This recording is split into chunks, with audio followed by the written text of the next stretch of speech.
Okay, everybody, welcome. So, we're going to work on map skills. The first thing you do when you get any any paper that you're going to maybe turn in or keep for later, you always want to put your name on there.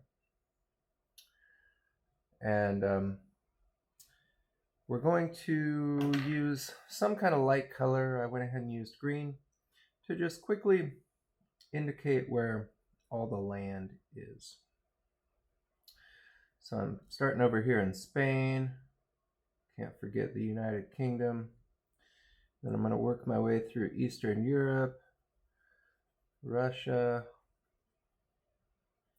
down through China, India, get all of Asia here. Notice I'm really light with my coloring because later I'm going to come back in with a pencil or something to mark some locations of like major world cities, and I want to be able to do that easily. Then I'm going to go to Africa and Madagascar, Greenland, Iceland, all of the Arctic up in here, Alaska, Canada, go around the Hudson Bay and get all these islands, Prince Edward Island. Oh, now we're in New York and all of these northeast states down to Florida, west across the United States into the Rockies all the way to California. Here's the Baja Peninsula, Mexico. Don't forget all these islands down here in the Caribbean. Then we have South America. Over here we have Indonesia and other places like these island nations over here. Here's New Guinea. Here's Australia, New Zealand, and of course the land of the penguins. I know it's not green, but there is land underneath all of that ice and snow. So just like all these places, there's land under the surface. The outer layer is hard solid rock. So we're going to indicate where all these continents are with a color. I chose green.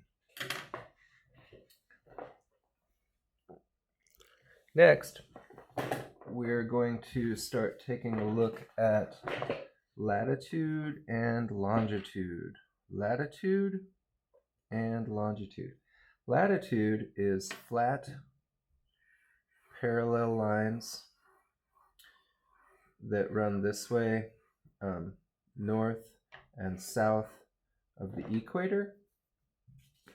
So whenever you're thinking latitude, some kids say latitude is flatitude. Think of those parallel lines. Longitude is not parallel, and it runs from north to south, from the North Pole to the South Pole, east or west of the prime meridian and east of the prime meridian. So this is west of the prime meridian, east of the prime meridian, but notice it goes this way, unlike latitude that goes north and south of the equator. Longitude goes east and west of the prime meridian. So, since lines of latitude measure distances north and south of the equator, they are labeled north and south. So N stands for north, S stands for south, and the equator is the most important line of latitude. It is the horizontal center of the Earth. It's like the belt of the Earth. So I'm going to underline that or circle it or maybe both. It's not labeled north or south because it's a reference point. It is 0 degrees. 0 degrees. And there are a few places that are located right on 0 degrees, right on the equator. So we are going to highlight and label the equator. Well, it's already labeled. We're going to highlight it. I'm actually using a highlighter, but you could just use another color if you don't have a highlighter to indicate how important that is. And I'm going to go like that. Then I'm going to draw arrows and label them north and south, because anything above the equator is north and anything below the equator is south. And we're talking about latitude. Latitude is equal to the horizontal lines north and south of the equator. Latitude is equal to the horizontal lines north and south of the equator.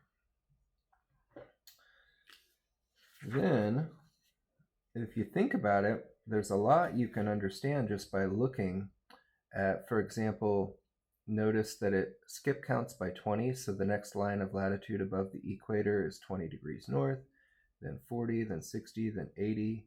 You could understand that that means another 20 degrees would be 100. And that's the same going south of the equator, 20, 40, 60, 80, 100 degrees south. And it's always, whenever you're locating a city or any location using latitude and longitude, you always do latitude first, latitude and then longitude. So then we're going to move to longitude. I'm going to write down here that longitude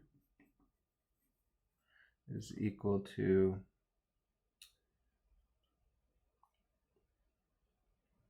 the lines east and west of the prime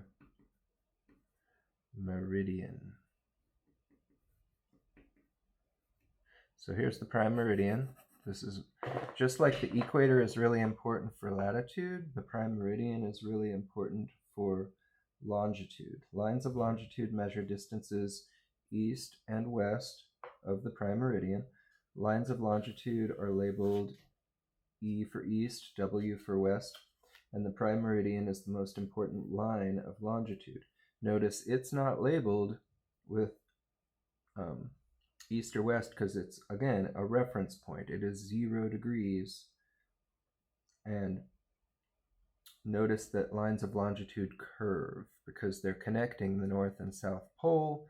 So they're actually a little bit wider at the equator, and they come to a point at the North and the South Pole, which on this map you have to imagine. So again, we're going to highlight this very important line, this prime meridian. We're going to underline it to show how important it is. And then we're going to draw some arrows labeling east and west. So I'm going to go east and west.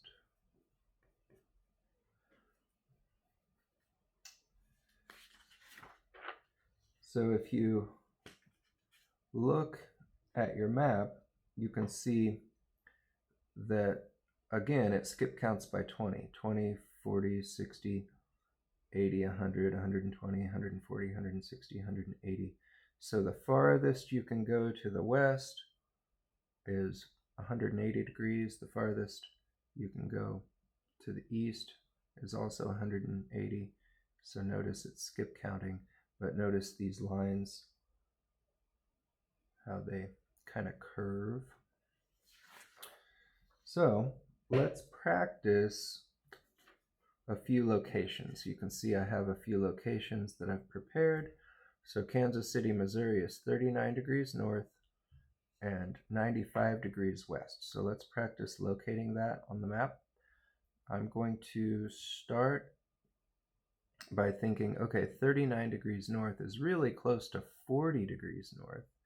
So anywhere along this line, and I'm pretty close to Kansas City, and then I need to be 95 degrees west. So I see all these W's, which mean west. So I'm going to locate right between 80 and 100 would be 90, and then 95 would be just a little further. And then I need to follow that curve up and stop right before the 40. I'm going to call it right there, and then I'm going to put KC. So I put a dot for the location and the letters KC.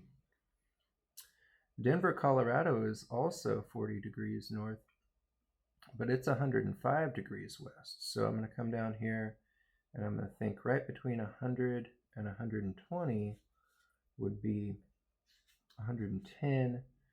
I need 105, so I'm going to estimate that'd be maybe right in here. And again, I need to follow that curve up and stop at about 40.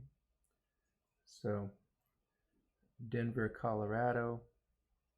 I'm going to put a D for Denver right there.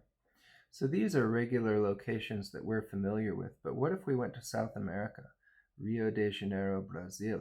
Notice it is south of the equator, 23 degrees south. So I'm going to look over here. Here's 20 degrees south, 40 degrees south. Right in between would be 30 degrees south. 23 is just going to be a little bit further down. So anywhere along here, and I know it's going to be in South America, so anywhere along here, I guess it would be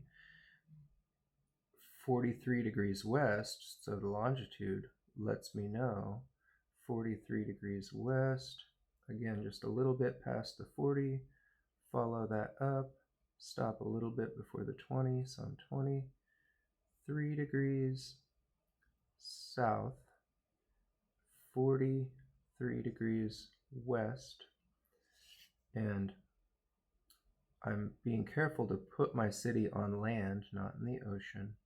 And this is Rio de Janeiro. So I'm just going to put RJ for Rio de Janeiro. So that's how you use latitude and longitude. Those were a few examples. You always do latitude and then longitude. With that information, you can locate any place on the globe relatively easy. So you'll be practicing with some other world locations. Remember to always do latitude first, north and south of the equator, then longitude, east or west of the prime meridian.